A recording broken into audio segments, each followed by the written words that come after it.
It's HPR, All Things Considered, and I'm Dave Lawrence. We are thrilled because the Wailers are back in town, and the Wailers are keeping Bob Marley's legacy alive for decades now, and they do it in a very creative way. It's a very guitar-driven show, and I realized that the last time they were through at the Blue Note, but tonight especially, it was a treat because they have Donald Kinsey, who is on the guitar, and he is son of Big Daddy Kinsey. He was in the Kinsey Report. He is a guitar player who is an American, but yet he worked with Bob Marley, and he was there then, and he can provide some great insight. And thank you for taking a moment to talk to us during the Blue Note run this weekend, Thanksgiving weekend with the Wailers. Welcome to the show. Thank you, man. It's good to be here. It's great to have you here. And so set the scene for folks. Excuse me. When we think about the era, when did you first meet Bob Marley? Like, paint a picture in terms of the year and how it happened. Oh, wow. Well, I was very young man. I had just finished doing a run playing guitar with Albert King. What year? This had to be in '72. And I had done like about 2.5 years with Albert, and I put together a 3-piece trio, and by the name of White Lightning was the name of the group. And I went, it was my brother and the bass player, Buster Jones, that was playing bass with Albert when I first got with Albert. And my brother Ralph Kinsey on drums, and Michael Jones, where they call him Buster. But we wrote some songs and took the Amtrak train from Gary, Indiana to New York City, looking for a record deal, man. And happened to go to Island Records. And when I went in the Island Records, I saw all these posters of this guy, Bob Marley. I had never heard of him before. Never even heard of reggae music before. And as the story goes, man, eventually I ended up playing guitar with him, you know. So it was Island that put you together with him? It was Island, yeah, Island Records, Chris Blackwell, and yeah. And so the first time you end up meeting him is when? I was in New York, actually, and separate time? Yeah, separate time, and they had a press conference. I think Bob had played at the Beacon Theater. This is 73? Yeah, this had to be around that time, yeah. And during that time, I met Peter as well, Peter Tosh. Right. And, man, we just really gelled together, and during that meeting, Peter invited me to come in to the studio with him when he was recording Legalize It. And the timing, it was just right, you know, everything was just right, man. And I actually ended up doing the Legalize It album and the Legalize It tour. And coming off of the Legalize It tour, I got a call from Bob Marley's camp, and asked me if I could come down and do some recording with Bob. And like I said, the timing was right, and that was your very first of anything with him, was recording. Yeah. And at that time, and again, the year on this is around 75. And so he wasn't at a superstar. It was just bubbling. It was because I remember the cover of Rolling Stone was 76. So, I mean, he was just about to explode. So describe that moment when you first met him. Oh, man, it was it was great because this was the recording of the Rastaman Vibration. And I tell you, we toured, man, like crazy, and you know, the reggae music had never really hit the top 100s of the Billboard charts, man. And I have to give it to Island Records. They really pushed and gave us the support on the tour, you know. And it was to the point that every time I would get off the plane at the airport, I would pick up a new Billboard magazine to see if roots rock reggae is done charted, you know. And we landed in Chicago, and I brought a billboard, and bam, man, we made it into the top 100 Billboard, you know, charts, man. And I was just thrilled to death about that, man. You know what I mean? And we eventually did like 3 or 4 nights at the Roxy in LA, which was the last club performances of Bob Marley. And from that point, man, it was right. And theaters and then arenas, and you were there till when? Till the end? Yeah, I was there when they came and ambushed the Hope Road, you know, man,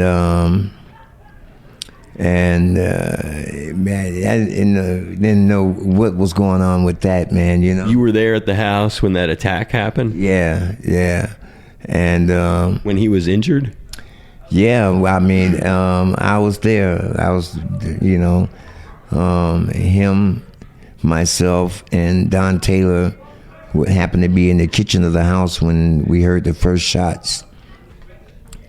And anyway, you know, it's a blessing that we all survived it. You know what I mean? Because it was a terrible scene, man. But like I said, the Almighty was with us and saw us through all of that. And amazingly, we even showed up at the concert and performed. Right. You know, and you know, and after that, they took a long break, and during that break time, I got a call to come back and do some more work with Peter. So you were kind of bouncing back and forth. Yeah, I was bouncing back and forth there for a while. You know? Did you come to Hawaii with Marley in '79?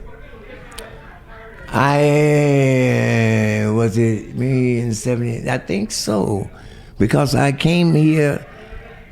New Zealand and Australia too. Yeah, man, I tell you, I'm not for sure. Were you touring with him in '80 as well? No. Okay, so your last tours with him, did you do the '78 tour with him? I was with him up until '76, and right after that, you were back with Peter. Yeah. What's the greatest when you think about an enduring, you know, fun memory with him or special time, maybe a story that's touching even when you think about being one-on-one with Bob and just something about him that maybe people don't really realize about him or that you like to tell? Maybe it's a story that makes you feel really good when you think back of being with him. Well, see, I have a lot of gospel and blues roots. My dad being a Delta blues guy, and my grandfather a minister of a Pentecostal church. And so, you know, Bob, doing that 3 nights at the Roxy in L.A., he called me up and asked me what was I doing after the show one night. And I told him I was just having some champagne and just enjoying the night, you know. And he asked me to come over to his room and to bring my guitar. And so him and I, we just kind of like reminisced over just some old gospel tunes, and I would sing some old blues, Delta blues stuff, you know, and then he would sing it, you know what I mean? And it was just having fun, man, you know what I mean? But to hear him sing the blues, you know what I mean? And that was our connection. I mean, because the spirit of the reggae music, man, is, you know, is the lifestyle, you know, the lifestyle of them that they lived in Jamaica. It wasn't too much different than the lifestyle of living in the Delta of Mississippi. You know what I mean? And the gospel, the truth, you know. So I that made me really connect with the music. You know what I mean? So, and Bob and I, we really united together in that spirit, you know. And I could tell you many moments that I've had with him, man. You know. Many times we would go up to 9 Mile, you know. Where? 9 Mile in Jamaica, yeah. The place. And he would come and pick me up and take me with him up there, and that's where he's buried, right? yeah. But his cousin Sludger was his herb man, you know, his farmer, and we would go up there and spend time up in the hills, you know, and it's like being, I mean, it's that place is magical, man, you know, and you know, just we spent plenty of time up that way, you know. Ever bring guitars up there? Oh yeah, all the time. Yeah, man. It's an inspirational place to be. Just you and him up there in the mountains. Yeah, and his cousin, you know, and there would be little kids running around in the road, man, and would stop by and start singing and stuff, you know. So it's just a relaxing time, you know, to get away from, you know, the everyday, you know, situation, and just be able to relax, man, and appreciate being with him. Oh yeah, I mean, yeah. Was Ziggy ever one of those little kids running around? Was that what? Was Ziggy ever one of those little kids running around? Oh, they was around the house, you know. You remember Ziggy as a child? Oh yeah, man. I remember Ziggy as a kid, man. Was Bob real proud of him? Of course, man. Bob, man, he's. Yeah, you know, Bob, he was a loving guy, man. You know what I mean? You know, I mean, Bob, truly, man, he loved kids. I've seen a video of Ziggy up there with him when Ziggy was like 7 or some crazy thing. Yeah, it's a really funny looking. But you know, you could tell from a very early age that Ziggy had his spirit. You know, was going to be a performer. Yeah. And it's really amazing how, I mean, all of his kids have that, you know what I mean? You know, so, you know, his music, his works is still going, man, you know. Favorite song his you get to play live at night that maybe I'll go out with it in the segment that we're playing on the radio. What's your favorite tune that you like to play, or that when you remember getting to play with Bob himself, because you roar on the guitar? Yeah, one of the things I'll just point out for folks listening is if you're a fan of the Wailers beyond their radio hits or beyond their greatest hits, meaning you get into some of the albums, maybe even if you go a little deeper and you got into the Wailers live in the late 70s, they really had some ferocious guitar work, which this gentleman can attest to. So it's a very muscular show that you're doing this weekend at the Blue Note. But what's a favorite tune that you like, and maybe we'll end the segment with it. Roadblock was always one of my favorites, you know. Yeah, that's a good one. That's a deep one.